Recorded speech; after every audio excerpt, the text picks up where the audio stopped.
Welcome everyone, to those in the gallery and those of you watching at home. Welcome to our December council meeting. In recognising the cultural diversity of our great city, I pay my respects to the local Indigenous people of Moreland by acknowledging that we meet on the lands of the Wurundjeri people. I offer my respects to the Wurundjeri elders, past, present and future, and to all Aboriginal and Torres Strait Islander people. Members of the gallery, please note this council meeting is being recorded and web streamed live to council's website. This recording will also be available as video on demand. Gallery attendees are advised they may be recorded during the meeting. Councillors, just as a reminder that in line with the adopted Councillor Code of Conduct principles as outlined in the Councillor Code of Conduct, councillors should ensure that they conduct themselves in the meeting with integrity, impartiality, exercise their responsibilities in the interests of the local community and not improperly seek to confer or advantage any person. This behaviour will support the principles for leadership and good governance that secures public confidence in the office of councillor. With us tonight, we have councillors, I'll just go around the table, Councillor Sue Bolton, Councillor Helen Davidson, Councillor John Kavanagh, Deputy Mayor Councillor Lita Gillies, Councillor Lenka Thompson, Councillor Rob Thompson and Councillor Oscar Yildiz. The officers in attendance are Chief Executive Officer Nerina De Lorenzo, Director of Corporate Services James Scott, Director of City Infrastructure Grant Thorne, Director of Planning and Economic Development Kirsten Coster, Director of Social Development Arden Joseph, Executive Manager Organisational Development Anita Craven and the Manager of Governance Lydia Harding. Moving on to the section of apologies. Have we received any apologies from councillors tonight? Councillor Megan Hopper has just conveyed that she will be late today because of the change in time and had conveyed that at the time that the new time was proposed. Thank you. Any other apologies? And I will probably have to leave at 8:30 tonight. Okay. We don't actually have an official apology, so there's some notes about attendance. That's fine, so we won't ask for a mover or seconder. We're moving on to disclosure of interests and conflicts of interest. Do we have any conflicts or disclosures to declare? Unreported. All right. Now we're moving on to our agenda, and as has been noted by Councillor Gillies, we have started the meeting a little bit earlier tonight, and thank you councillors and members of the gallery and those watching at home for tuning in a bit early. We've got a big agenda, as often happens at the end of the year, where we're trying to get through the business of the year, so we really appreciate your understanding of the change that we've had to institute this one time. In terms of the running order of the agenda, it will be changed slightly so as to ensure that question time remains at the usual time, round about the usual time of 7 o'clock, so as not to disadvantage anybody who was not able to make it here by 6 p.m. And therefore, we will start off with general business items, notices of motion, and then reports by Mayor and councillors if we have time before question time starts, and then proceed with the normal running of the council agenda as is in your records and online. I will now move to general business items. Ask a question? Two yes, things. Councillor Bolton. One thing, will people be able to present petitions at 7 o'clock? Yes, we will resume the normal order after we complete those items. Secondly, I'd like to propose that the item on aged care reforms be moved out of confidential business into the public section of the agenda, so I don't know if we debate that now or later. Do I have a motion to that effect? I'm moving that we debate aged care reforms in the public section. Okay. Do I have a seconder? Do you have a seconder for that motion? No? So for want of a seconder, unfortunately that motion lapses. So we'll now resume back to the general business items. I'm happy to go around the table, and I note we've got more on this end, so I'm going to start on this end to move through because we'll spend a bit of time with the discussion. So, Councillor Yildiz, I don't believe you have a general business item, so Councillor Rob Thompson first. A general business item, which is not on the screen. Here it is, right here. Thank you. That a report comes to Council outlining the cost and scope of acoustic measures and adjustments made to the Coburg Town Hall. If I have a seconder, I'll speak to it. Is there a seconder? Councillor Yildiz. The background here is reasonably brief. The hall is a wonderful assembly point for our community. However, we have large gatherings. Whenever we have large gatherings, musical events, presentations, etc. The acoustics and sound system make it almost impossible to hear. I noted only on Monday listening to a rehearsal that I couldn't quite hear what the hell was going on, and it was most disconcerting. So in an attempt to attract other groups and get better utilisation and an acoustic assessment and cost for remediation and possible future installation of any appropriate sound system should be tabled and presented to Council for further budget discussions. So, Thank you, Councillor Thompson. Councillor Yildiz, would you like to speak to the motion? No. Are there any other speakers for the motion? Yes. I just want to speak in favour of the motion. It's been an ongoing issue at Council for a long time now. There has been a lot of work done in the Town Hall, the repainting of the Town Hall, the improvement in the flooring, the improvement of the staging. But I think this is one thing that's now due for work, and I'm really pleased to hear the motion. Thank you, Councillor Kavanagh. Are there any other speakers for or against the motion or questions? No, therefore, I'll put that to the vote. All those in favour? All those against? I declare that carried. Councillor Thompson, any further? Local government. The local government one I do, it's right here.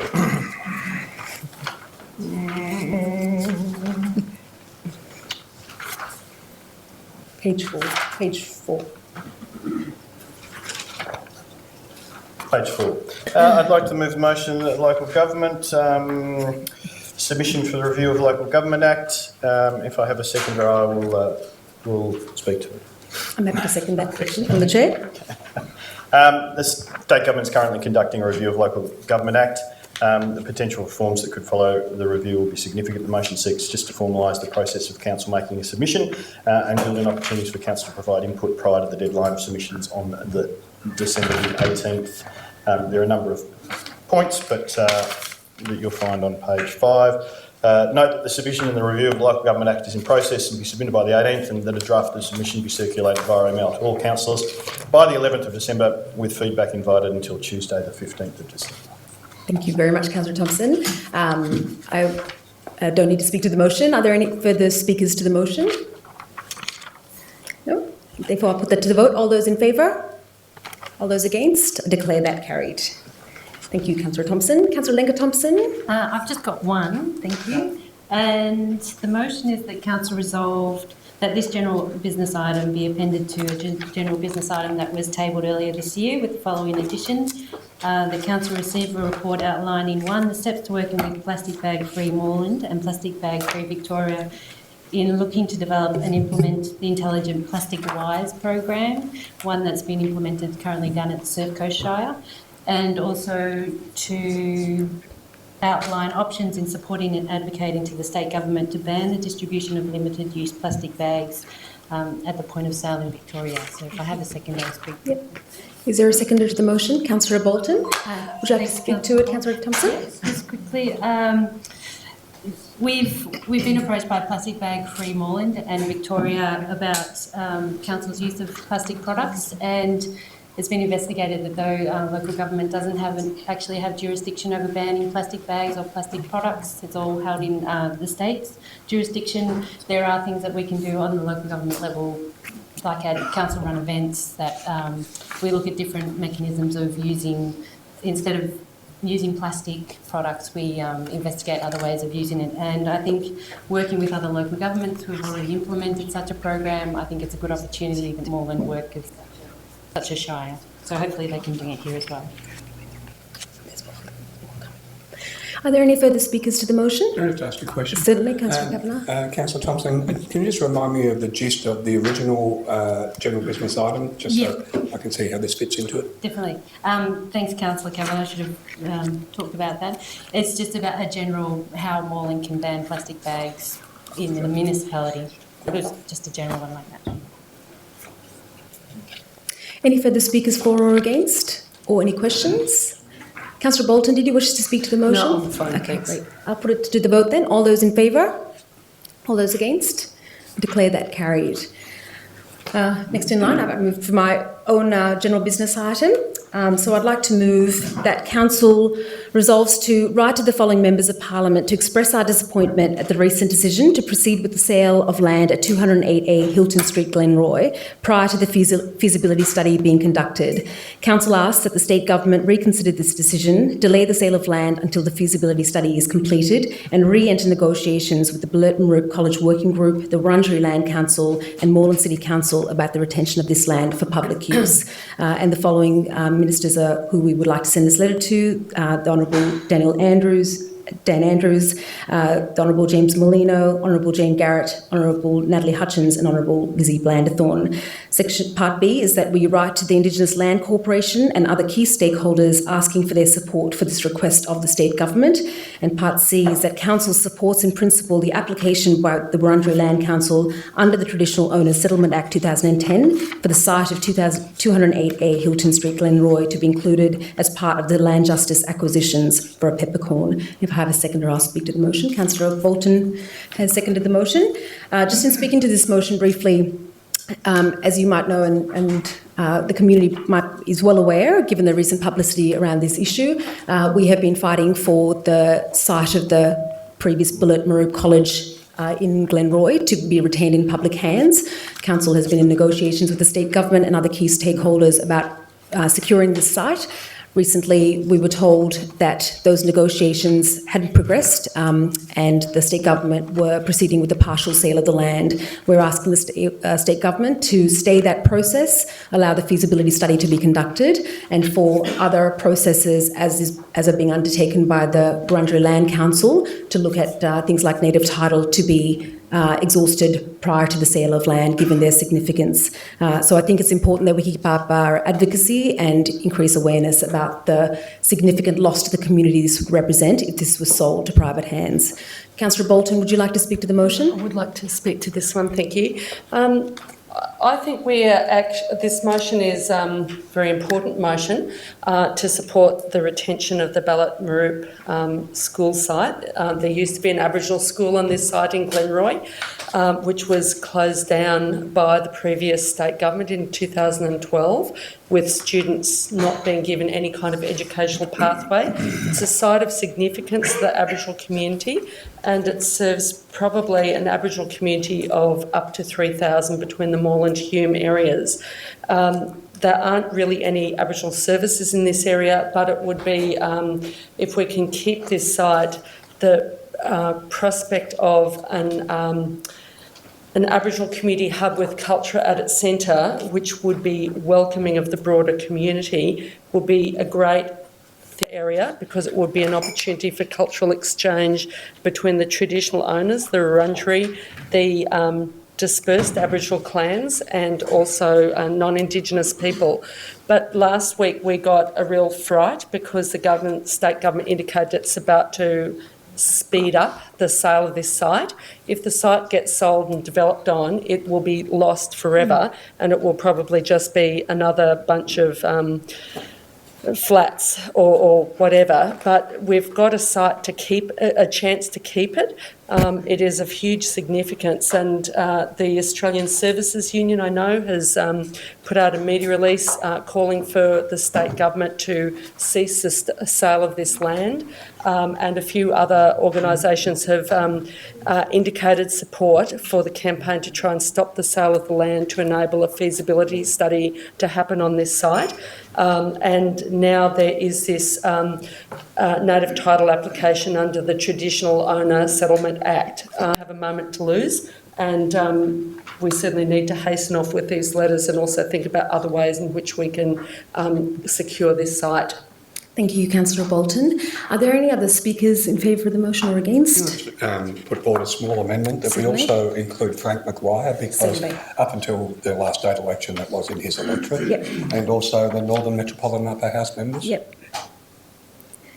I'm happy with that amendment. Councillor Bolton, are you happy to incorporate that amendment? Thank you. So that's incorporated now into the substantive amendment, substantive motion. Are there any other speakers for or against the motion? No? In that case, I'll put it to the vote. All those in favour? All those against? Could we have that noted as unanimously carried? Thank you. Okay, so we'll move on now to other general business items. Councillor Gillies, you don't have a general business item? No, General business item, Councillor Davidson. So Councillor Bolton, would you like to outline your... Yes, so my first general business item is on planning consultations. So the motion reads that Council receives a report at the February 2016 Council meeting to consider whether all registered objectors to a planning application should be invited to any PID, planning and information discussion, or planning consultation that takes place, and that the current practice of officers determining which of the objectors is entitled to an invitation cease. And I'll explain why. Is there a seconder to this motion? Sorry, Councillor Gillies, I distracted you. Is there a seconder to this motion? So this is about planning information discussion sessions? No, there's no seconder. So for want of a seconder, the motion lapses. Councillor Bolton. We'll move to the second general business item. The second general business item reads that Council calls for a report on the scope and actions required to commence a jointly funded feasibility study with Darebin Council into the provision of a footbridge across the Merri Creek in the vicinity of Kingfisher Gardens, Ceres, East Brunswick. The potential to jointly fund this feasibility study with Darebin Council and the budget required so it may be potentially considered in future budget processes. Is there a seconder to this motion? Councillor Linga-Thompson, would you like to speak to the motion, Councillor Bolton? Yes, I would. At our last council meeting, residents from both Moreland and Darebin presented a petition to Moreland Council that also presented one to Darebin Council, basically calling for a shared bridge, a pedestrian and cyclist bridge to link Darebin, Beaver Street with Ceres. And the petition was signed by over 1,300 people with almost 400, probably more than that now, from Moreland and the rest from Darebin. And some of the reasons why residents were calling for this bridge would be to keep children safe when travelling to school in their locally zoned school, that is Brunswick East Primary School, and the Northcote High School in Darebin that a lot of Moreland students attend, improve safe active transport routes for children with intellectual disabilities at Croxton School, link bicycle routes east and west, improve access to the number 96 tram for Beavers Road, which is about to be developed, improve access to Ceres and link the communities of East Brunswick and Northcote. Since our last Moreland Council meeting, the Darebin Council has voted unanimously to consider funding the feasibility study for the bridge in their mid-year budget review.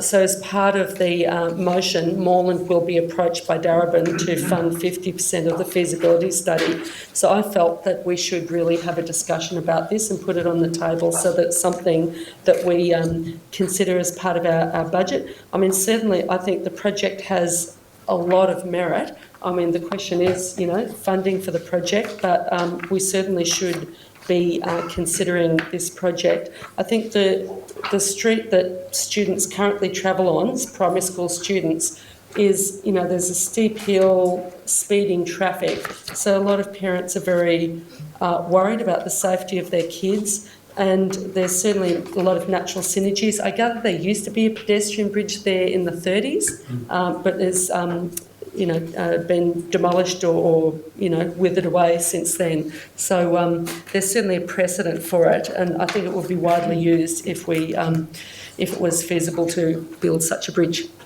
Thank you, Councillor Bolton. Councillor Thompson, would you like to speak? No further comment. Are there any questions? Councillor Thompson? I have a question of Director of Infrastructure. This is part of a long-term forward works program that we have with Council, and has any pre-work been undertaken in relation to this prior to this date? Through the Mayor, this bridge is identified in Council's bicycle strategy as a long-term project. The City of Darebin on the 23rd of November passed a resolution to undertake a feasibility study and to write to Moreland, which they haven't done yet, but I had a discussion with them, to seek 50% funding for the feasibility study. Do we have any idea what the cost is going to be? We don't know. Are there any further questions from councillors? Are there any other speakers for the motion?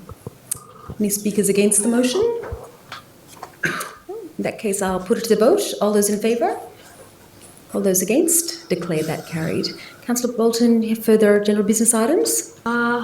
One more, which is, well, maybe two more, but I'm not sure if the second one can be debated. So the second one is the Timor Sea Justice Campaign, which has relevance to Council's long-term work. So the motion reads, calls on the Australian Government to immediately commence negotiations on permanent maritime boundaries with Timor-Leste using a median line approach. And secondly, calls on the Australian Government to resubmit to the maritime boundary jurisdiction of the International Court of Justice and the International Tribunal on the Law of the Sea so that the boundaries can be settled by an independent body if necessary. And third, resolves to write to the Prime Minister and Foreign Minister to inform them of this resolution. Is there a seconder to the motion? I'm happy to second the motion. Would you like to speak to it, Councillor Bolton? Yeah, I would like to speak to it because Moreland Council has a long-term relationship with East Timor, in particular one of the districts of East Timor, and 7th of December was the 40th anniversary of the invasion of East Timor. The Timor Sea Treaty, following the restoration of independence in May 2002, never settled the maritime boundaries between Australia and Timor-Leste. If these boundaries were set in accordance with international law, the significant fields of gas located outside the treaty zone of cooperation would belong to Timor-Leste as part of its exclusive economic zone. If so, one such field, the Greater Sunrise Field, located just 150 kilometres from East Timor's shore, may generate some $40 billion for Timor-Leste. However, immediately prior to the restoration of independence in Timor-Leste, the Australian Government withdrew recognition of the maritime boundary jurisdiction of the International Court of Justice and the International Tribunal for the Law of the Sea. Even a minor adjustment of these maritime boundaries in accordance with international law would shift billions of dollars of potential revenue from Australia to East Timor. Yet Australia refuses to negotiate a permanent maritime boundary with Timor-Leste. Moreland Council has a long and distinguished record of support for the people and government of Timor-Leste.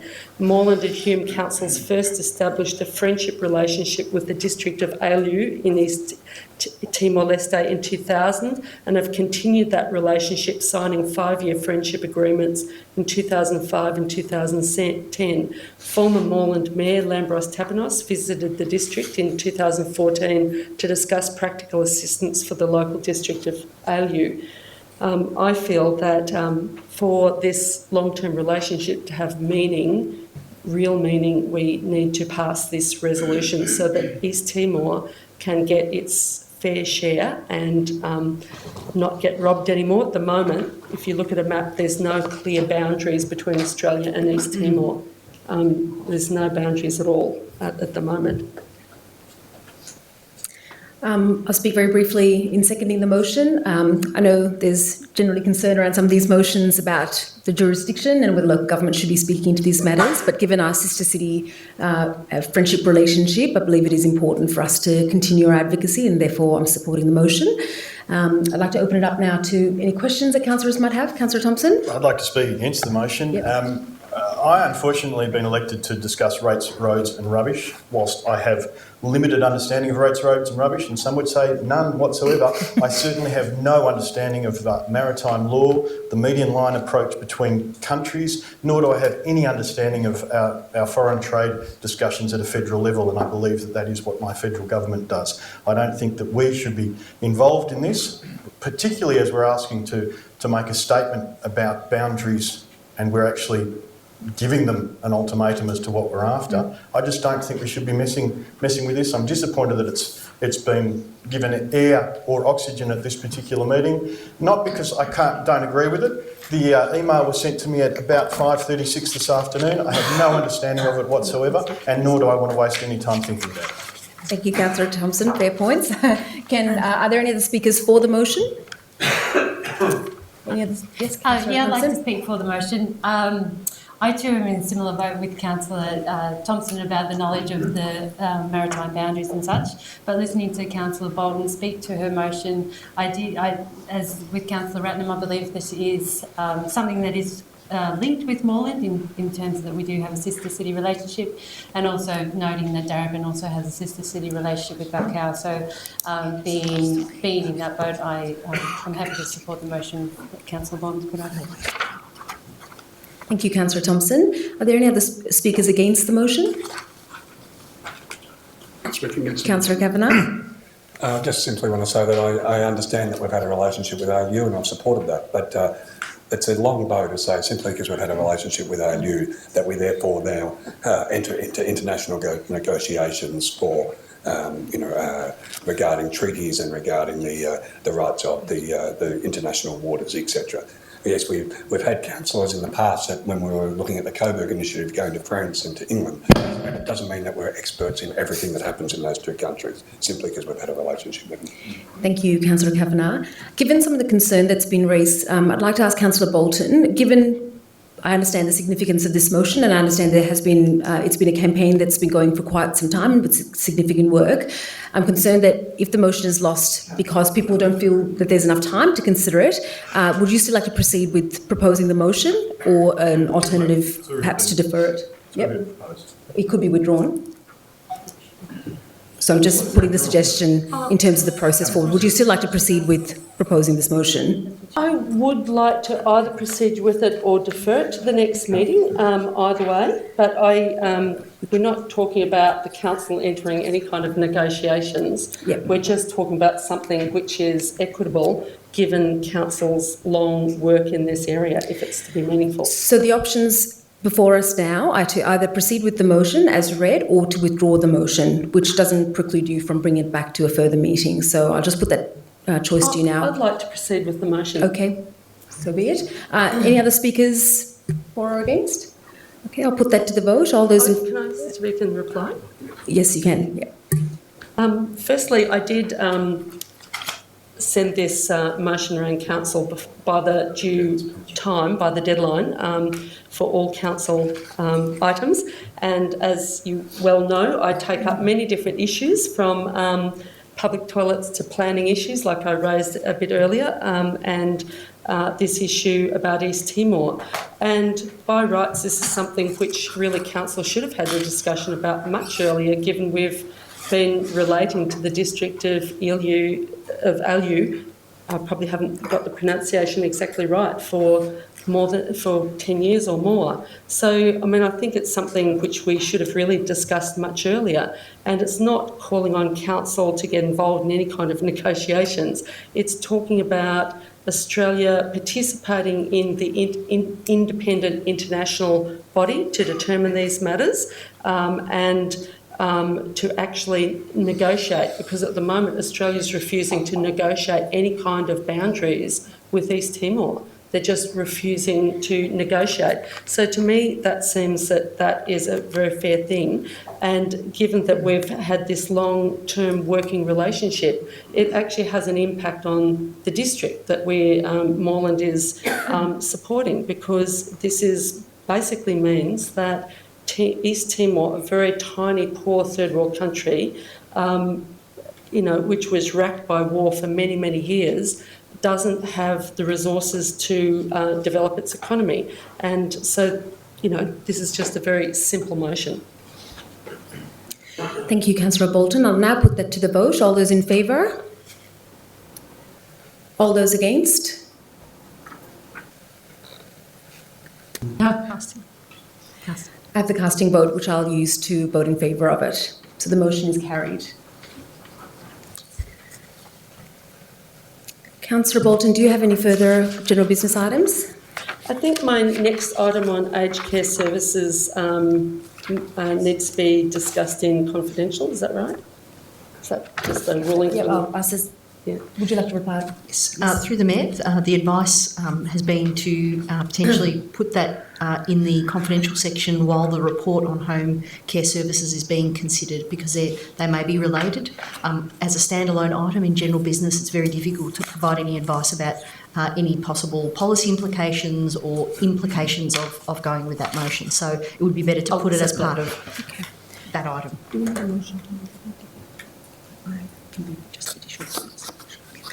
Okay, any further motions? That's it, thanks.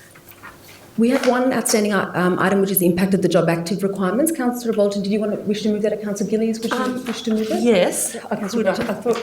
thought you were moving it, so I didn't actually, haven't got it right in front of me. Oh, It's page 4. yes, this is, yep, thank you. Thank you. Okay.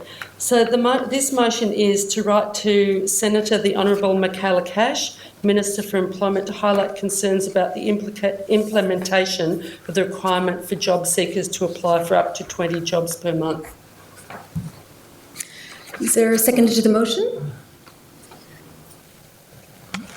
I'm happy to second the motion. Would you like to speak to Councillor Bolton? This is a motion which arose out of the work that Council did with Brotherhood of St Lawrence, I think it was, for an employment program for asylum seekers and refugees, which was actually very, very effective. But there is, this requirement for job seekers to apply for up to 20 months is an absolutely, very onerous for anybody, given the complexity of job applications now, but especially for newly arrived and for asylum seekers and individuals from newly arrived and refugee backgrounds. In addition, for looking for work, they'll be dealing with other settlement issues, and this may interfere with their participation in English language learning available to all humanitarian entrants. Members of the Moreland Multicultural and Settlement Services Network highlighted that this policy will further disadvantage people from newly arrived backgrounds arriving under the special humanitarian program, including the 12,000 Syrian refugees who will settle in Australia in the coming months. Moreland Multicultural and Settlement Services has requested Council to advocate on this matter. And also, I gather we've had a request from the Ethnic Communities Council of Victoria as well. And I think this is a perfectly reasonable motion, especially as Council, the more vulnerable people there are in the community, the more resources, Council needs to put into aiding and assisting the community. So anything we can do like this, I think, is very important. So I'd like to advocate the motion to you. Thank you, Councillor Bolton. I don't wish to speak in seconding the motion. Are there any further speakers for the motion or against? Councillor Kavanagh? For this motion. Yep. I do think this has got implications for the Moreland community, particularly in the north of the community. We have north of the municipality. We have many newly arrived migrants and many on the refugee program. And as Councillor Bolton stated, this is an onerous task for people who are just trying to settle into the country. So I'm supportive of the intention of this motion to remove this requirement.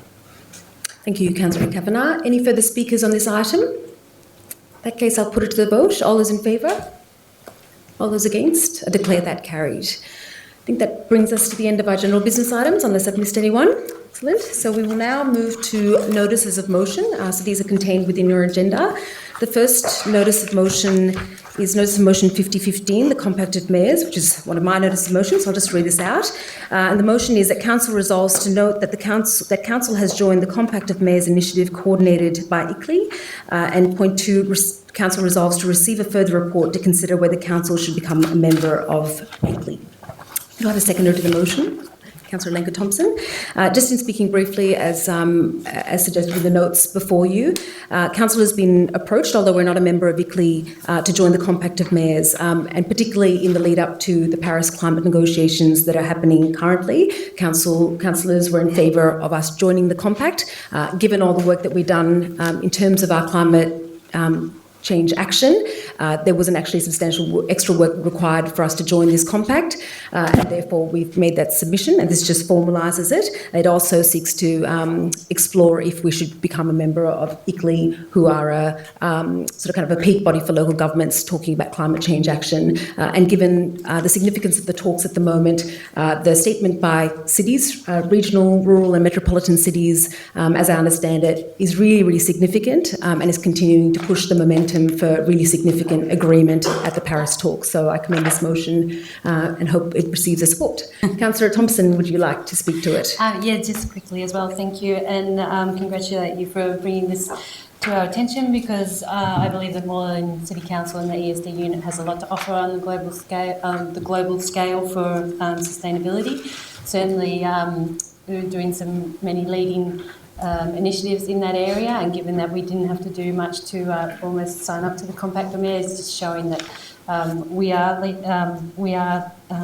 at the forefront of sustainability initiatives, and I just agree that any support in the local government area for pushing this particular sustainability issue globally and locally is well worth it. So, thank you. Thank you, Councillor Thompson. Are there any further speakers to this item?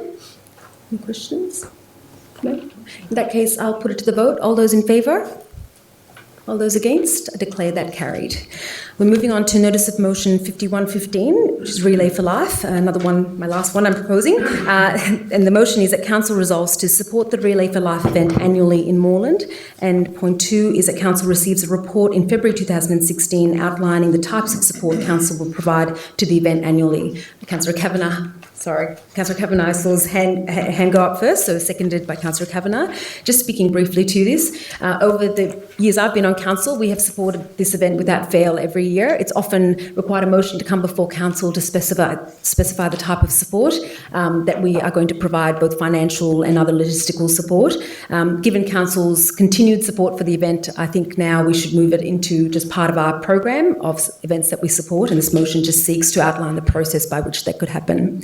Councillor Kavanagh, do you wish to speak to it? Thank you, Mayor. First of all, congratulations on the motion. This organisation are just wonderful. First of all, the Relay for Life in general, but also the Rotary Club of Moreland that do all the organisation for it. I know in the first year, I think they made something like $20,000, and in the second year it was $48,000, I think, and figures around that. And all volunteer people, and also it's a tremendous community gathering event too, with people walking through the night, remembering loved ones, etc., that have been struck down by cancer. It's certainly a wonderful event, and I know that Moreland has supported it well in the past, but as Councillor Ratnam mentioned, it has been a little bit ad hoc, that they'll come and we'll have to put up a councillor item, etc. This formalise it for a couple of years, and appropriate to do so. And I know how appreciative they are of Moreland Council support, and talking to the Councillor Victoria at the time when I was Mayor, some councils don't support them in the way that we do. Right? So, sometimes I think it's important to say that there are times that we support organisations that other councils don't seem to do. So obviously I'm sure I've never had any negative feedback from any member of the community for supporting this. In fact, I remember after the first one I arrived late for a service, for Anzac Day service at Glenroy, and I said, I'm sorry, but we've been walking through the night and I'm late, and they spoke about how much money had been collected. It was like a standing ovation to Moreland for being involved with it. Instantly people just said that's a wonderful thing that Moreland's involved with. Thank you, Councillor Kavanagh. Are there any further speakers to this motion? And before we vote, I'd like to remind everyone that we can join a team and support the event this year. So encourage everyone to do that. So I'd like to put that to the vote. All those in favour? All those against? I declare that carried. We are now moving on to Notice of Motion 5215, the British Isles Dance Group. Councillor Kavanagh, would you like to move the motion? I'd like to move the motion. If I've seconded it, I'll speak to it. That Council resolves to provide free weekly use of the Brunswick Town Hall to the British Isles Dance Group for a period of 2 years. And if I have a seconder, I'll speak to it. Is there a seconder to this motion? Councillor Lenker Thompson has seconded it. Councillor Kavanagh. Yes, this group have been meeting weekly at the Brunswick Town Hall for many, many, many years.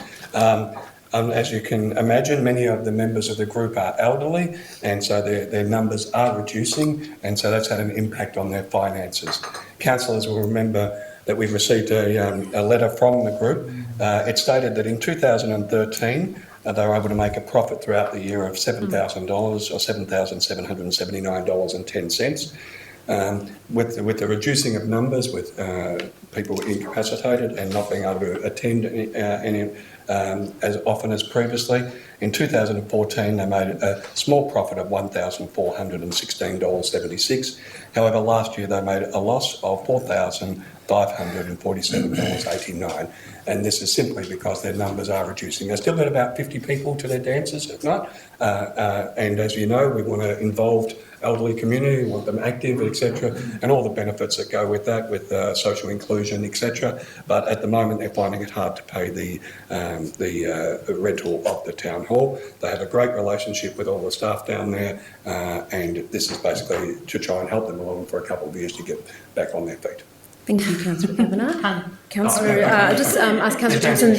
Councillor Thompson seconded, so I'll ask her to speak first, and then Councillor Gildies. Yeah, I'm happy to second this motion and thank Councillor Kavanagh for bringing it to our attention, because I believe in the later years of your life it's always good to be out and active, and if you've got a social network of people where you bring it together and that you're able to stay connected with other people who have a similar interest, I think it's a very important thing that we support that, and it is looking to give them the weekly use for a period of 2 years, and after that 2 years see what happens. But I read the letter from the group, and it was very touching, and obviously they're a very sincere and considered group, so I'm happy to provide this space for them for the next 2 years. Thank you, Councillor Thompson. Councillor Yildiz, would you like to speak to I've it? got nothing bad to say about this group. No doubt they're a good group. You're going to open up the floodgates. So every group that writes a letter to council saying they're doing it tough, and there's only 60 venues around Moreland, so we might as well start giving these venues out to everyone for free because you're setting a precedent. It's not fair on giving one group one and then charging. My father's involved in the elderly group. They're 80 plus, so perhaps we should give them the venue here for free too. I'll get my dad to write a letter. They make a loss every year. Thank you, Councillor Yildiz. You're concerned about the precedent. It's an understandable concern. I'll take a speaker for it, given that was a speaker against. A question? Yes, Councillor Thompson? Just where is the profit going to? Would you have a response, Councillor? Just into the group. So if you look at their balance sheet there, they still have some money in reserve, but it's dwindling. Potentially going to make a $40,000 profit the first year in. $40,000 profit. They're gaining 40,000. Gaining $40,000 worth of free. Their total income last year for all, and they charge people at the door, their total income was $33,000. Sorry, last year their total income was $21,000, and they hire a band, of course, and that was $15,600. That's their main expense. Do you have a further question? I'll just take one question at a time. Councillor Thompson, would you like to ask a follow-up question? But my concern being that there's $40,000 is now going to go to their balance sheets, which means that they'll turn around from a loss of this year to $40,000 profit. I think that was in some ways answered by Councillor Kavanagh's statement about what they make versus what their expenses are. Councillor Thompson? I thought I'd just like to clarify that the expenditure on the hall at the moment, maybe you should put that forward to Councillor Thompson. Last year it was $9,500. So it's not the full. So basically they made a loss of $4,700. So if without that expense, they would have made a profit of around $4,500, $5,000. Not 40. Not 40, no. Okay, Councillor Yildiz, question? CEO, have any other groups in my 7 years I've been here, we've given ad hoc sort of concessions to, we've given ad hoc concessions to groups that are doing it tough. We've given them the schools and various organisations. But have we done this to any other group in 7 years? I can't remember where we've given a facility of council for free for 2 years. Have we ever done that? I'll just ask for a response. Yes, the CEO. Through the Mayor, and just looking at between I and the Director of Corporate Services, nothing comes to mind. It's not to say that that's not been the case, but we have. I'm not quite sure. We don't remember another case, but it's not to say that it hasn't happened. We'd have to have a look. Councillor Kavanagh, would you like to? The meets at the Coburg Town Hall, we're invited to their lunches. I know they have free use of the town hall, and they have for about 12 years now. So we might need to investigate that a bit further in terms of whether there's a precedent. But this is a regular use. Yes. So just in terms of your follow-up questions, so you're concerned that it's a regular, ongoing fee waiver, but we'll get clarification about whether this has happened previously. Look, this group might be a great group. I think I know who they are too. They're a great group. The only thing is it's going to be a precedent. You're going to have a lot of other groups coming to you going, why have you guys given this group treatment? Because they wrote a letter and they're doing it tough. That should not substantiate someone getting a facility of council where ratepayers are paying for it for 2 years for free. I think that's a bit too generous. Thank you, Councillor Yildiz. You've clearly made your point to us, which is a worthy point. Are there any further comments you would like to make, CEO? I'm just going to get some clarification first before seeking the amendment. So as a potential option, we could take that item for the next council meeting if you wish, and we could do some further research answering Councillor Yildiz's question, because we genuinely are not 100% sure. We couldn't answer it on the spot. We'd actually have to have a look at what our records say. So, Councillor Kavanagh, you I'm might happy make to a defer to the suggestion. next meeting. So I don't have to put another motion in. That will come forward automatically at the next meeting. Yes, it's a Yeah, notice of yeah. motion, so we could defer it because it's tabled on the And can I agenda. ask that we look at not only but every group that gets free use of all of our venues on that? Okay. I'm just mindful that Councillor Thompson, you're going to make an amendment. Given that we're moving towards a deferral, Well, my would you still Given like the to? option, I've just changed the period of 2 years to 12 months. Well, I think it's been superseded now by the potential to defer. Do I have a motion to defer this item then? Yes, Councillor Kavanagh. I'll put that. Don't need a seconder for that. I'll put that to the vote. All those in favour of deferring? All those against? I declare that carried. Thank you, Councillor Kavanagh. We now have notice of motion 5315, deliberative development. Councillor Lenka Thompson. Would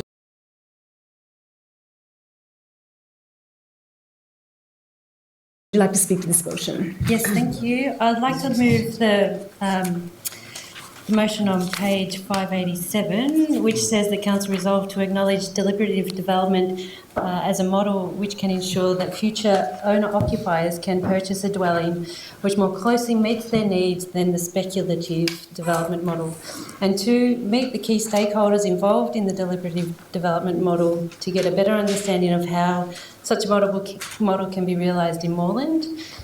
And 3, receive a report at the subsequent council meeting outlining how council could apply deliberative development to form part of its own development projects. Is there a seconder to the motion? Councillor Bolton. Would you like to speak to Councillor Thompson? So this motion is about development that's happening in Moreland and around everywhere. A number of councillors had the opportunity to meet with Swinburne University researchers, Dr. Andrea Sharam and Dr. Tom Elves. And in that, they were setting out what we currently have in our development area, which is a speculative model, which means that the developers are building a model, and usually it's to whatever they can get out of a property. They don't engage with any future owner-occupiers for that particular dwelling. And currently, we're set up with poor quality design and materials, and often it's not really speaking to the people who want to invest their life into that particular dwelling. So a new and evolving development model is this deliberative model, and the authors for a paper speaking about deliberative development says that there's a new way that you can build. It's like engaging with future owner occupiers, getting their understanding of what they want to live in, and ensuring that top quality design, materials, taken into the neighbourhood centre or the surrounding landscape is all taken into account. How many bedrooms they want, what kind of ESD provisions they want. Usually it's a high because you're looking at ongoing costs being reduced due to the high quality design. And this motion is looking to just bring that new and evolving research into Moreland City Council and into our economic development and planning and just to all the officers in Moreland, just to make sure that we're keeping abreast of current research that's happening. But I think it's a good opportunity for council to engage with universities, especially with something around future development. So that's Thank you, Councillor Thompson. Councillor Bolton, would you like to speak to it? Just very briefly, I support anything that really starts to break apart the whole speculative nature of housing, which has brought us housing which is scarily unaffordable. In the end of the day, I think we need much more public housing to really be able to try and break speculation and provide affordable housing. But I think, all alternatives should be looked at. So I support this motion on that basis. Yes, Councillor Gillies. Just very quickly, I've read a little bit about this. And isn't it that it's cheaper because they take out certain aspects of what speculative housing is about, and therefore they can put more money into the quality of the end product as opposed to doing the lowest common denominator and cheapest building materials so that they can make the maximum profit. It's turned on its head so that there's certain aspects in the steps of the process that Yep, definitely. It's looking at the space that you have and, taking out things like a second bathroom that a family won't necessarily need, or it's looking at the orientation of the land to make sure that you're taking into account the sun angle onto the development, not needing like using passive design, so not needing air conditioning or anything like that. So, and also creating common areas like a common laundry where, you can really save space within your own area, within your own apartment, and it sort of refers to other parts of the building. Any further questions before? No worries. Are there any speakers against the motion? Any other speakers in favour of the motion? Councillor Gillies? I think that anything that might make more affordable and better quality housing and in our suburb, not just here but also around the world, would be fantastic. So certainly I'll be voting in favour. And if I may, I might just close unless you would like to close the debate, just in speaking for the motion. I think as councillors, some of us have been here for 3 years, other people for 6 years and more.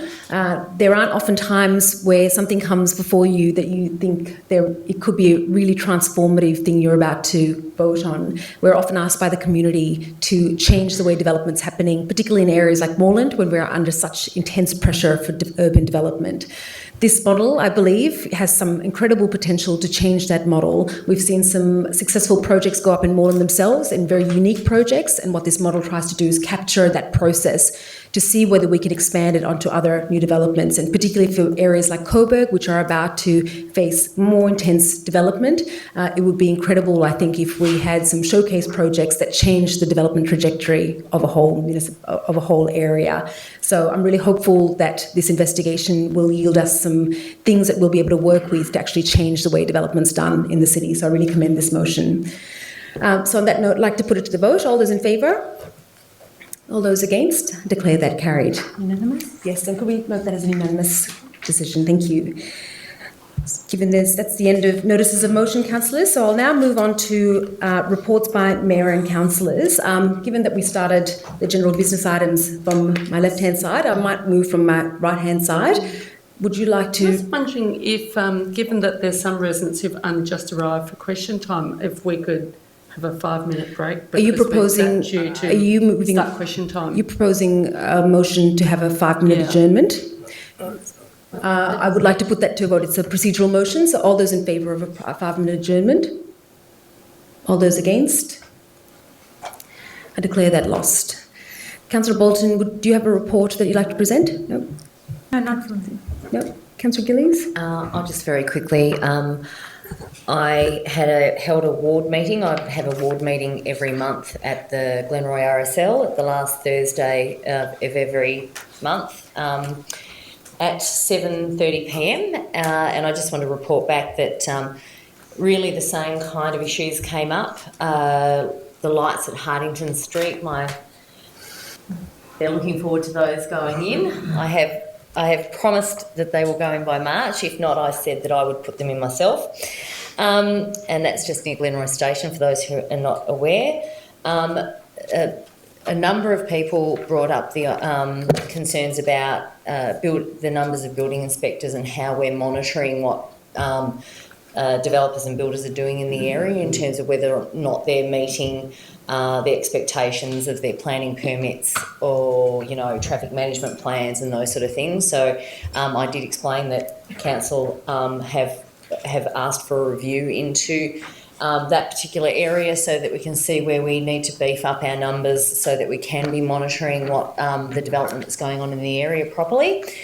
There was another thing that was brought up, and I'm sorry to spring this on you because I just remembered it, so obviously I need to act on this, and that is that there has been some clean-up of the Urella site, which council are already aware has asbestos, and there's been things like pulling up of concrete. So it would be great if council can actually go and see and make sure that the any asbestos that is there has not been in any way damaged or, exposed.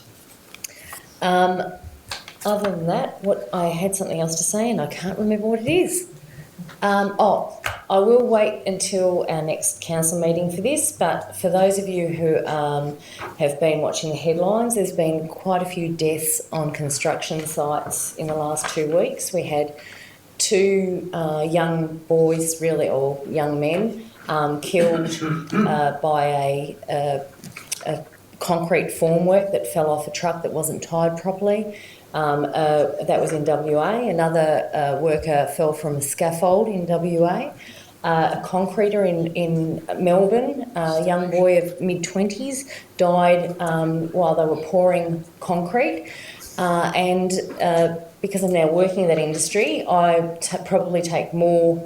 I listen to it more and start worrying about it because it is a very dangerous industry. But what I was thinking is that it would be great if we can consider as a council for next meeting writing to our state government and asking them to consider making it mandatory that if a worker dies on a work site that there's a memorial plaque put at that work site so that they're not just faceless people, that any lost lives are actually acknowledged, and whether it be public as, the 3 people that were walking down the street on the Grocon job in Swanson Street and the wall fell on them. I mean, it's really important that we don't forget that part of, the building of Melbourne and Australia. Thank you, Councillor Gillies. Are there any further reports by councillors? Yes, Councillor Lincoln-Thompson. I've just got one to report back that was a particular highlight for me last on the 14th of November. I went to the Murnong Harvest Festival, which is, it was on the banks of the Merri Creek near the Deshane Reserve, and Murnong is like a wild yam that the traditional at the one used to go and harvest. So it was a wonderful festival that had been reignited by some local people and is currently being followed through with the Merri and Edgar's Creek Confluence Restoration Group. And it's the coming together of people to celebrate this ceremony that was traditionally done by women who would walk over to the harvesting area of where the Murnongs were and then come back and bake them and eat them from an earth oven. And the day was filled with other Indigenous dances and also the making of bush toys. So there was a lot of different people from different ages. So I just had a great time. I just thought I'd share that with everyone. And I just think that, in coming years that we can continue to support the Murnong Harvest Festival. Thank you very much, Councillor Thompson. Any further reports? Thank you very much. So we now move on to the general order of the agenda, as is in your agendas. We're now moving on to the confirmation of minutes. Could I please have a motion for the adoption of the minutes of the meeting held on the 11th of November 2015? Councillor Kavanagh, seconded by Councillor Lincoln-Thompson. I just want to ask if we can make a note to review the recording of the decision on general business item 5415. I've spoken to the Manager of Governance. There's just some confusion about how that's been recorded. So I'd just like to make a note that we review the footage and any subsequent recording of the decision of that item. The mover and seconder are happy with that note? 15, yes. Regarding the Nightingale project. I'll give councillors a chance to find it in their paperwork. Sure, it's that I'll go to 53, but I don't have From the last council meeting? Yeah, it's got This is from the last council meeting? Yes, sorry. It starts, general business starts at 55, should be 50. Oh, right. Oh, geez. 1 second.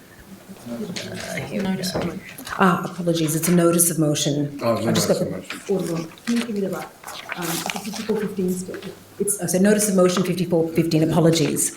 So.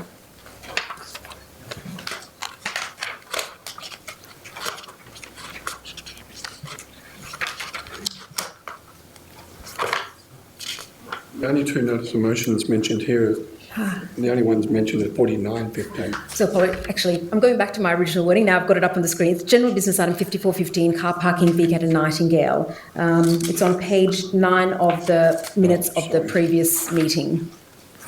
Okay. Yeah, page 1. So it's just regarding point 2 and a division being called, and I think I'm just asking a question about whether that was the accurate recording of what occurred with those two Okay. amendments. All right, no worries. I'm happy with that. Problem. The seconder is happy with the... Yeah, no, I'm just looking at the.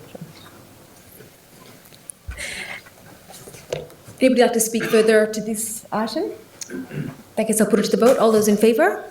All those against? I declare that carried. We're now moving on to petitions. We have petition number 2615, the petition seeking a bicycle walking bridge across the Merri Creek at Brunswick East. Do I have a mover for this petition?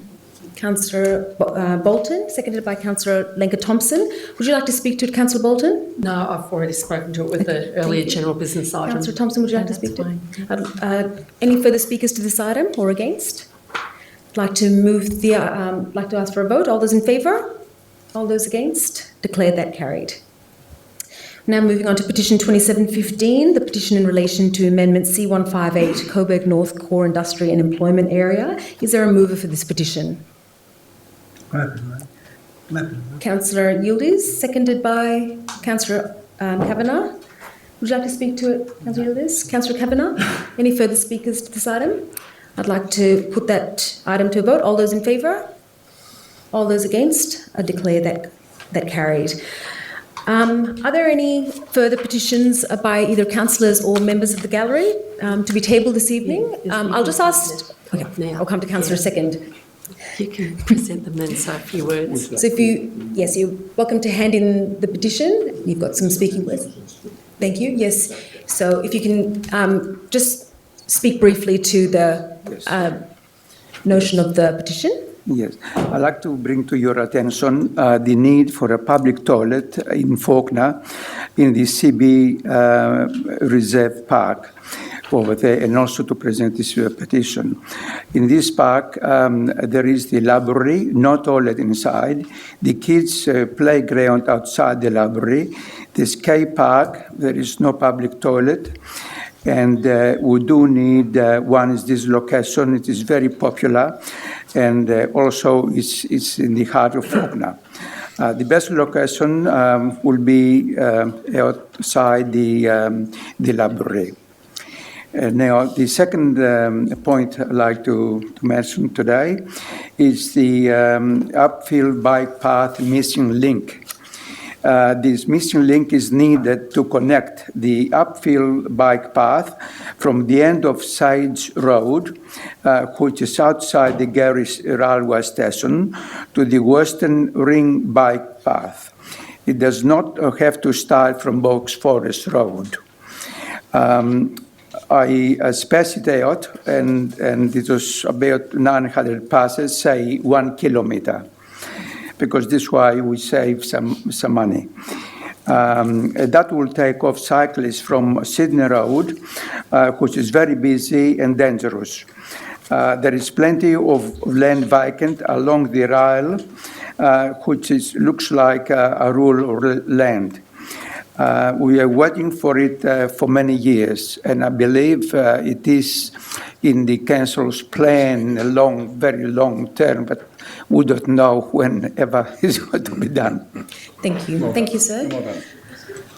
You'd like to ask a question of the petitioner? Very briefly. Hi. Thank you very much for bringing the petition, because I think this public toilet in Faulkner is very long overdue. A library without a public toilet is crazy. I was wondering how many signatures you've got on the 100. petition. Oh, sorry? 100. 100? Yes. Yeah, thank you. Just to clarify, the second part about the upfield bike path, it seems to be a question that you're asking of councillors, so along with the petition that you've tabled, so we might respond to that during the question time, if that's appropriate, that's okay. Councillor Yildiz, do you have a question? Can I make a quick comment? What time is the Leisure Centre open to normally? The Faulkner Leisure Centre. Is that open till 9 every night? I'll check it before we finish, but I believe it's 6 to about 9 o'clock on weekdays and a bit shorter on weekends. And there is a toilet in the hall right next to the library. And there is one... Councillor Yildiz, sorry, we won't enter into debate right now. We're going to table the petition and there'll be chance, if there's a question asked at question time or after the meeting, but I'm sorry, we'll reserve debate during this time. But the process around tabling petitions is they're tabled in the next council meeting, they form part of the agenda, and there's further opportunities for question and inquiry around it. Thank you very much for presenting that. Are there any further petitions in the gallery? Yes, come forward, sir, and please table the petition and just speak briefly to the content of it. My petition is around the Merri-bek Creek Linear Park. They are 1.5 length, have been for more than 50 years, undeveloped and underused. The only thing they are currently being used for is illegal dumping of rubbish, old furniture, unwanted chemicals and nearby industrial park. My 90-year-old neighbour, Betty, said to me last week that 50 years ago the council promised that they would put in parks and develop trees in the land. In 2015, council delivered part of the first stage of the Moreland Creek Park developing plan called Sanger Reserve Play Station, which is going to be open up on Monday. I'm hoping that everyone could please come to that at 4:30. That'd be great. Communication between the residents, Melbourne Water and Open Spaces first started in 2010. This further developed to the Moreland Open Space strategy in 2012. Several meetings later between residents, Melbourne Water, Open Spaces saw Pollen Studios employed to design to deliver Moreland Creek Park development plan in 2014 with Moreland Council endorsing the plans in 2015. The City of Moreland is crying out for public spaces and it's integral to the health and viability of an active community, particularly for the teenagers in the area. There's no play facilities appropriate for teenage children in Merringston whatsoever. Only part of stage one has been completed, minus a basketball court and a barbecue station. I'm asking council to commit and complete and deliver all stages of the Moreland Creek Park development plan as you have in your website. Can you please tell me when this can happen? Thank you. Thank you, sir. We won't answer that question now, but we will note the petition and in due course provide a response. Thank you. Are there any further petitions from the gallery? Yes, please come forward. Thank you very much.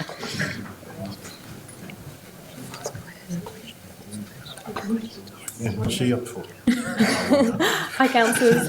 Thank you. We're from Plastic Bag Free Moreland, and in addition to what Councillor Thompson was brought to table before, in Victoria, over 1 billion plastic bags are handed out each year, and tonight we submit to Council a petition of 655 signatures, 455 online signatures and 200 physical signatures sourced from local markets, supermarkets in the Moreland area.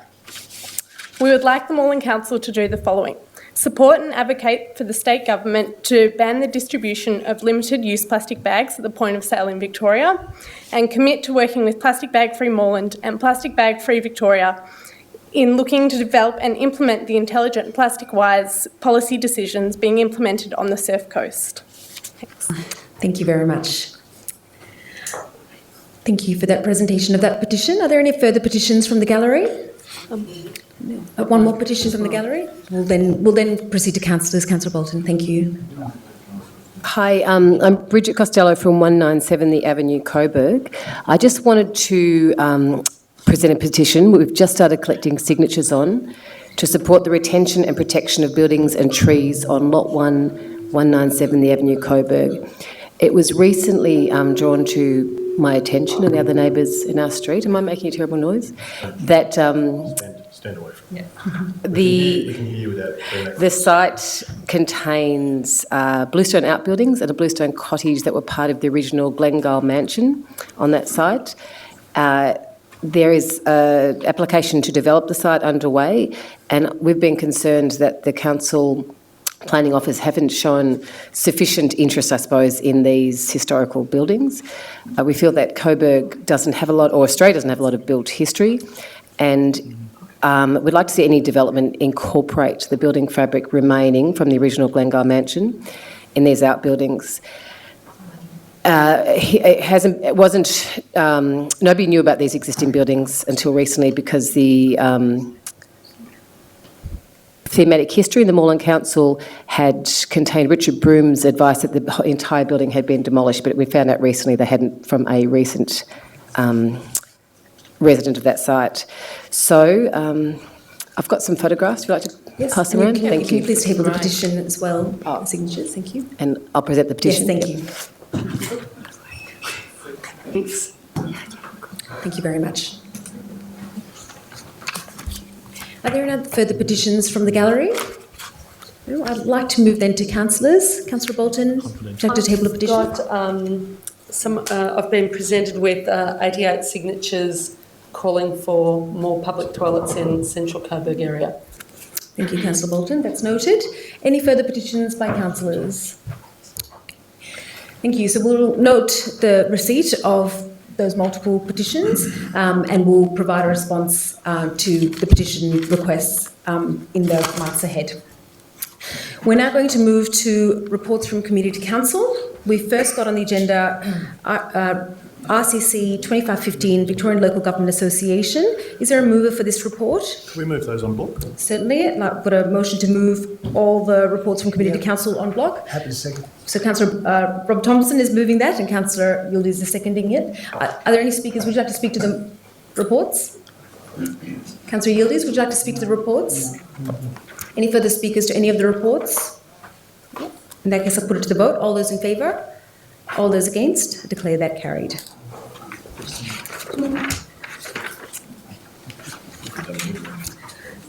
So now we move on to question time. Question time is an opportunity of around 30 minutes that we have for citizens of Moreland to raise questions with councillors.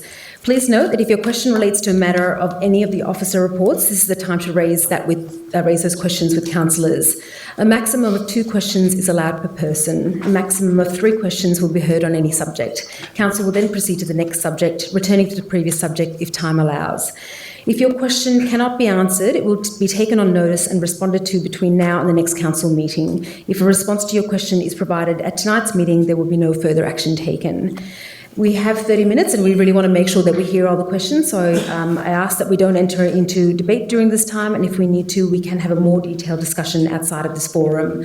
Also, councillors, I'll be accepting, in general, 1 answer to each of the questions, given the number of questions we have and the agenda we have before us, so please try and address questions succinctly.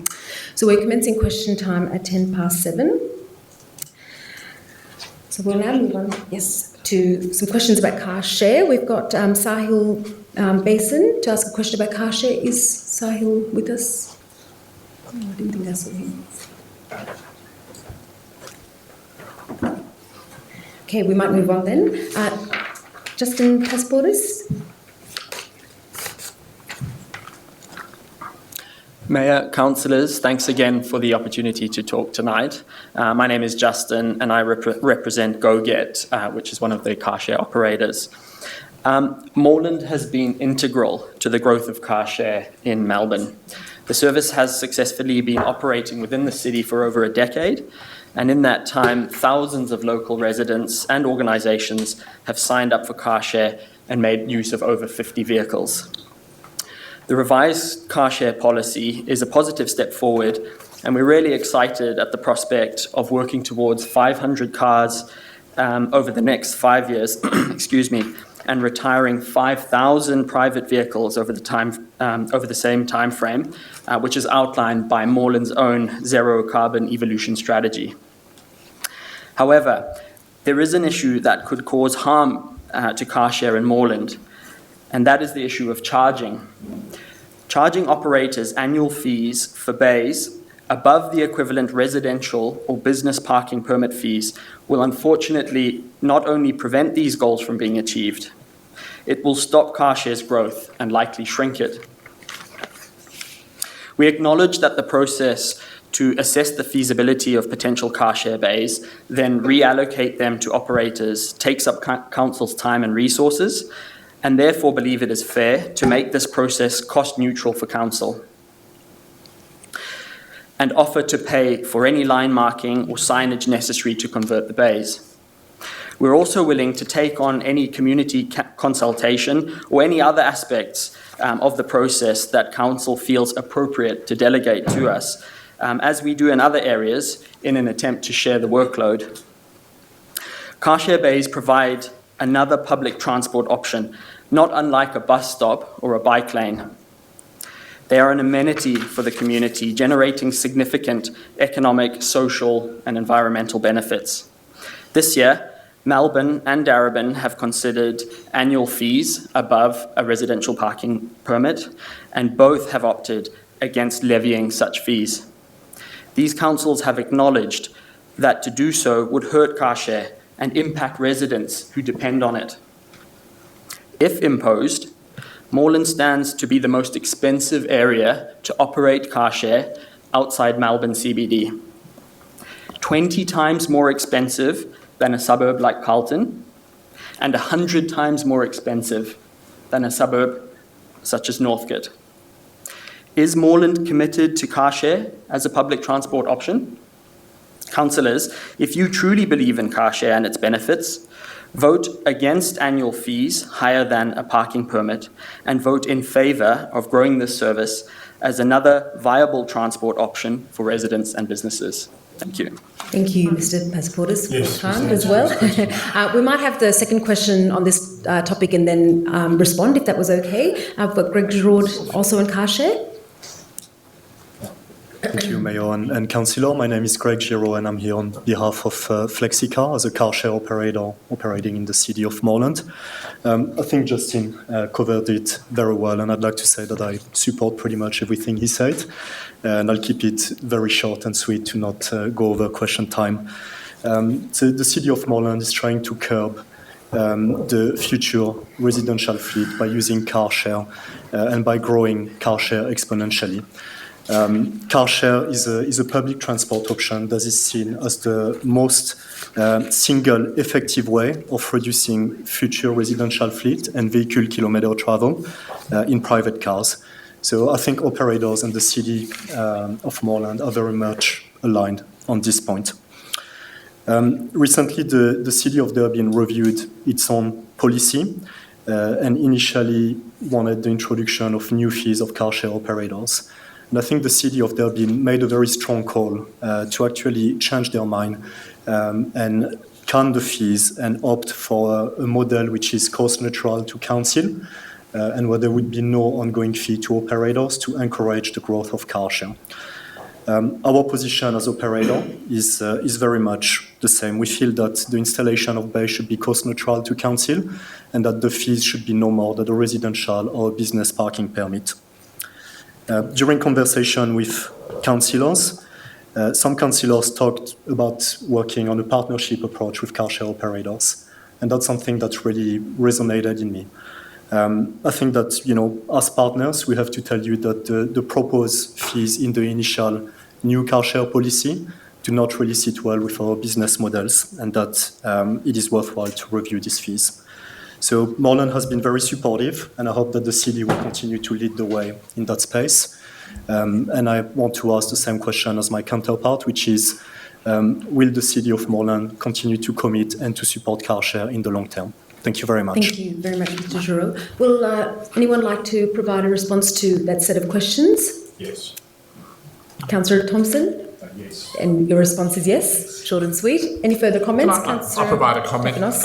Yes, City of Moreland does support car share, and we have a number of bays in the city already, and we have a lot of requests from very different companies. But and I'm hearing what you're saying, and it is on the agenda tonight for us to have a discussion, so the council will make a decision. And but look, in my view, as productive as car share is in reducing car ownership in the city, we must also keep in mind that car bays, particularly on the most prominent street corners, are a valued community asset. So when you say cost neutral as far as paying for the lines and the signage, you are also talking about taking away a community asset for everyone to be able to use and effectively privatising it, giving it to a company that hires out cars for profit. So there's two ways of looking at it, and it's you're not a non-for-profit, you are businesses. You hire out cars and you want to use bays in Moreland, which are community assets. So I believe that a fee is appropriate. However, we do like to encourage the service And we may consider, and I will be recommending to councillors, that we do consider waiving those fees from time to time, particularly in areas where we want to see car share grow and expand, particularly in the north of the municipality, perhaps in the suburbs where we don't have so many bays. And I like to end by saying that you have a look, despite the fees that are charged, particularly in the south of the municipality in Brunswick, we have only seen a growth of requests for car share bays to be installed. So that says that despite the fee, car share operators are still making money on those bays and they're still putting in requests. Now, they may not be making as much money as they wish, or you might be securing that bay so another competitor doesn't get that opportunity into the future. But if money was a deterrent, we wouldn't be getting all the requests. So it's clearly not. So in that sense, I do support the annual fee, but I am interested in having that conversation about expanding the service and perhaps waiving the fees entirely in areas where we want to encourage the service, not in areas where it's mostly used. Thank you, Councillor Tabanos. And I'll note that we have a report coming to us later in the agenda where there'll be more time to debate this. So I would actually like now to move on to the next set of questions, if that was okay. And Mr. Barson, I believe you had a question as well, but hopefully that's going to be answered through some of the responses that's going to happen at the debate. Is that okay if we proceed? The opportunity to be able to speak, Red. No, this is the only opportunity. So would you like to ask a question then, given that you tabled a question? 3 minutes, that'd be fantastic. No, I'm sorry. We've got to move on to the next section of questions. So we're just finishing up car share and the questions. No problem. But there will be more debate as we discuss the report later on in the agenda. We're now moving on to a series of questions regarding the Merlinston Progress Hall. So we've got Gabrielle Castry first to ask a question. Please come forward, Gabrielle. I do have a question and also a little bit of a stunt. And I was wondering if I could put them on the desk and then explain what it is, and you can decide whether they can go further. I thought you were going to do a karate chop. Only if it's really entertaining. I think it's certainly. Thank you. I'll take one so I can leave it. We've been working through a process with council and councillors for quite some time, but very concentrated in the last 12 months to be able to get a report so that we can make you can make a decision of whether we can restore Merlinston Progress Hall. So we left that for that report about June, and for that report to be an independent report and return to council in December. Why I give that timeline is that I would like to thank council for actually meeting that timeline and to actually get that report back as planned. Part of that process is because of a group of, for a very long time, interested persons in Merlinston that we've been advocating for this hall. Part of that process was we were to come in, which we did, with council officers to be able to hear the gist of what that report was prior to it coming tonight.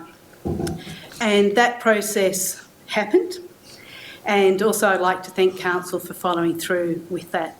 And we were very excited a week or so ago to be able to come here and attend that meeting.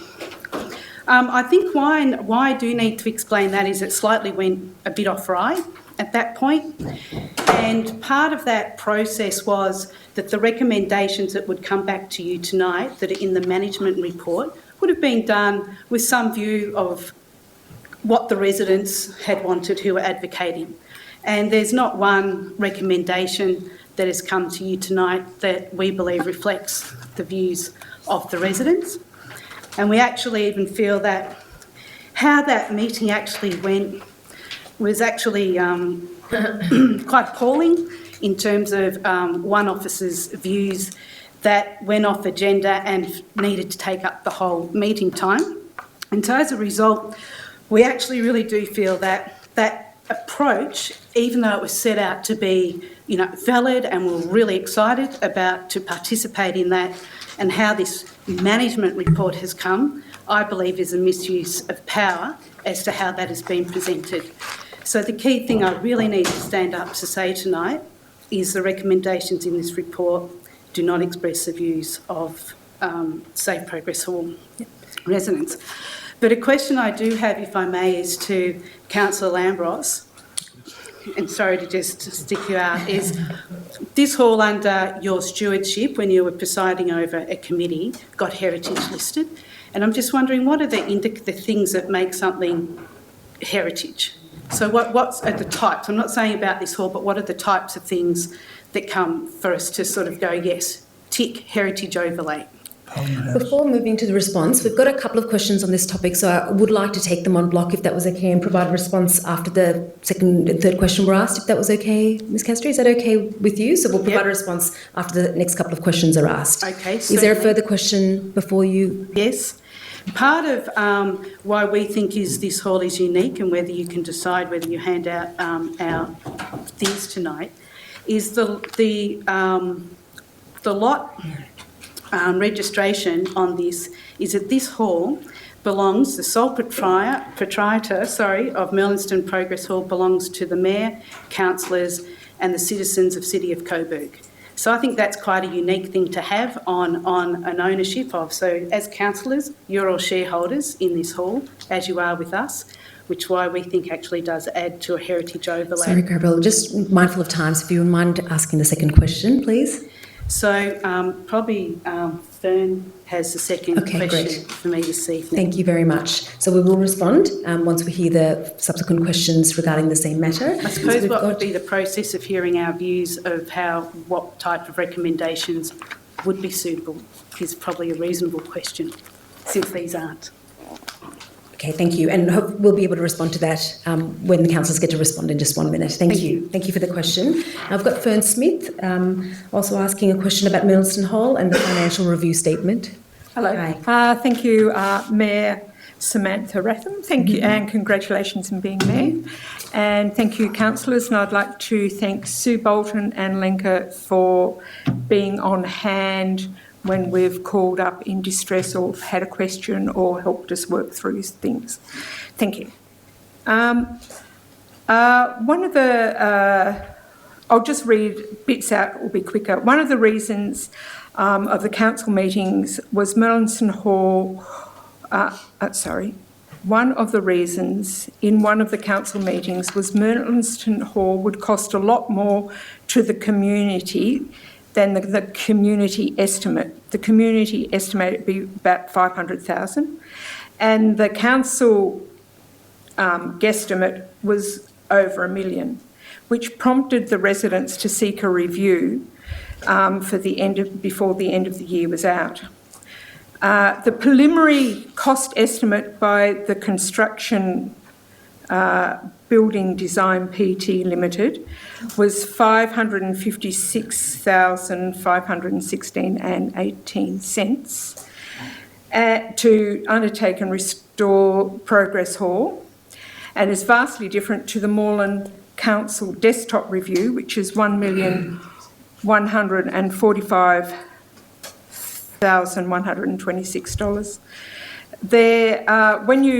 When I went through the costings, there were 12 items that the construction design had said. For example, planning permit drawings and application will cost $3,540.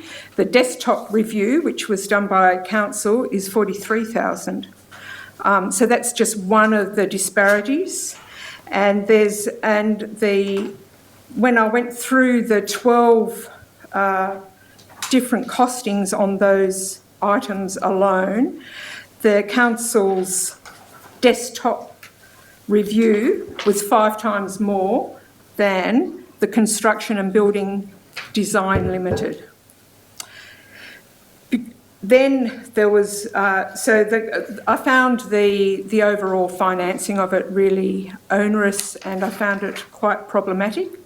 So one of the questions the question I would like to ask, is there anyone else asking a question? No, I've got Andrew Alves asking a question. Great. Could we have an explanation of why the Director of Infrastructure had inflated 12 items to over 5 times the original estimate from the Construction and Building Design Limited? Thank you very much, Ms Smith. We'll come to the answer once we hear the last question, so we're just taking note of all the questions that have been asked. But thank you for that question and background to the work that's been conducted so far. We've got Andrew Alves next asking about... Gabrielle have already covered. Okay, so don't wish to ask a further question? Great, thank you. So we're now going to move to some responses. So first question, Councillor Tapanos, would you wish to respond to the heritage question? Thank you for your question. A very important one. Council does undertake heritage studies from time to time, and the result of the heritage studies may include that buildings be put on a heritage register, or in planning terms we call it a heritage overlay, may apply over those properties. There are very few properties north of Bell Street that actually have a heritage overlay, and perhaps, with Pentridge Prison being the exception, the Moreland Civic Hall is one of the most significant ones. So we undertook a process which lasted about 18 months and involved significant community consultation around where should and where shouldn't we put heritage overlays. The overwhelming response from the community, and the council responded to that response, was that Moreland Civic Hall was a building that needed to have a heritage overlay and was a building that was valued by the community. And there is obviously a citation, and I encourage councillors and members of the public to actually download that from the website. And the citation is presented by heritage experts as to what makes it significant. And normally it is the built form or the aesthetics of the building, and sometimes it's actually the use of the buildings. Who occupied it, or what was it used for, and how significant is that for the community? But I guess from a council perspective, one of the key indicators that we seek in applying overlays is the immediate community. How much do they value what exists there? And the community of Moreland Civic overwhelmingly has said that they do value the Moreland Civic Hall. So all of those were factors and reasons why we applied a heritage overlay. Now I must remind councillors that the owners of heritage buildings under the law have a responsibility to maintain those heritage buildings. They cannot allow them to fall into disrepair, and they must maintain them to an adequate standard. And they could be prosecuted by the council, ironically, if they allow them to fall into disrepair. So, councillors, when you repair a building today, it would be significantly cheaper than repairing it tomorrow. This is not a building that we can allow to fall into disrepair. This is not a building that we can do something different with. We must repair it, and the quicker we do it, the cheaper it will be. So let's... Thank you. Thank you, Councillor Tapanos. Some salient points made there. I'm now going to turn to the Director of Infrastructure to respond to the question around the costings as prepared in the report. Through the Mayor, as the report identifies, some of those items that the 12 items that have been increased, if you like, by council relate to the difference between how the CBD approached the work. Restumping the building, they looked at only restumping the outside stumps of the building, whereas we've said if you're going to restump the building, you do the whole building while you're there. Similar with, they've said repair the plaster inside. We've said replace the plaster. So we've looked at it in the sense of if we're going to do the work in one go, rather than have to come back in 1 or 2 or 3 years' time and do some further work, disrupt the groups that are in there, etc., to do the work now to make the hall in a longer life, rather than having to come back in a short period of time. That's why we've increased those costs, and based on our experience at some other buildings of a similar nature. Thank you. Thank you to the Director. We're now moving on to... Noticed a hand go up. Did you have a subsequent question? We are going to move on to a different set of questions. Yes, there is going to be a debate. Hold on 1 second. Councillor Gillies, did you have a question first? I just wanted to ask, because when you say plaster, my ears prick up, because I'm sorry, I haven't been to Moreland Hall, but if it's heritage overlaid, I would assume that it's solid plaster, not the plaster they put up nowadays. You surely wouldn't pull down solid plaster, you would actually repair it, not replace it. That's just my take on it. I could be completely wrong, but... Would you like to respond? I'm asking. The works that have been identified would be in accordance with any heritage requirements, etc., of the building as well. So, the material types, etc., would match what we need to do for heritage. Thank you. There's just one follow-up question is there a question, Councillor Yildiz? Because I'm going to take one further follow-up question from the gallery given the significance of this debate. So I'm going to ask you first, yes? There is a question, 7 years and we're still back to the same place. Okay. Can we please, can I just suggest we make an appointment with you very soon to work out a timeline as to when this is going to happen. Councillor Yildiz? In my lifetime, I'm going to be excited. Because can it actually happen? Because I've had these people come to this meeting in 7 years.